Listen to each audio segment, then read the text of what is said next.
కళ్ళకు కనిపించని సైబర్ నేరగాళ్లు ఎక్కడో కూర్చుని ఇక్కడ మన బ్యాంక్ ఖాతాలను కొలగొడుతున్నారు. కొత్త తరహా మోసాలకు తెరతీస్తూ కోర్టు దండుకుంటున్నారు. తాజాగా హైదరాబాద్ లో ఓ భారీ మోసం వెలుగులోకి వచ్చింది.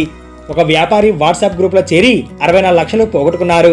నకిలీ పెట్టుబడుల పేరుతో ఆ వ్యాపారిని నిండా ముంచారు. న్యూ నల్లకొండకు చెందిన ఓ వ్యాపారికి గత నెలలో ఓ మహిళ వాట్సాప్ లో పరిచయమైంది. ఆ తర్వాత ఆమె సహాయకుడిగా మరొకరు వ్యాపారికి టచ్ లోకి వచ్చారు. 2 రోజుల తర్వాత సుమారు 200 మంది సభ్యులు ఉన్న ఓ వాట్సాప్ గ్రూప్ లో చేర్చారు. ఆ గ్రూప్ లో ఉన్న సభ్యులు తాము ఇన్స్టిట్యూషనల్ అకౌంట్ ద్వారా పెట్టుబడి పెట్టి భారీ లాభాలు పొందుతున్నట్లు చాటింగ్ చేయడం గమనించారు.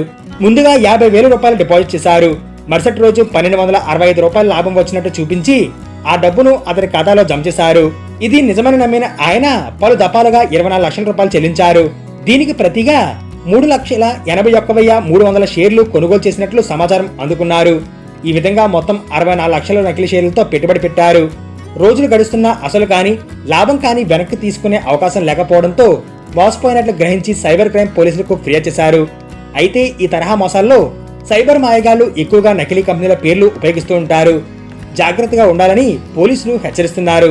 వాట్సాప్, టెలిగ్రామ్ ద్వారా తెలియని వ్యక్తులు పంపే లింకులను క్లిక్ చేయవద్దంటున్నారు. అపరిచిత గ్రూపుల నుంచి వెంటనే బయటకు వచ్చేయాలని సూచిస్తున్నారు. బ్యాంకు వివరాలు, ఓటీపీలు ఎట్టి పరిస్థితుల్లో అపరిచితులకు అందించవద్దు అంటున్నారు. మోసపోయినట్లు గుర్తిస్తే వెంటనే సైబర్ క్రైమ్ పోర్టల్ 1930కి కాల్ చేసి చెప్పాలంటున్నారు.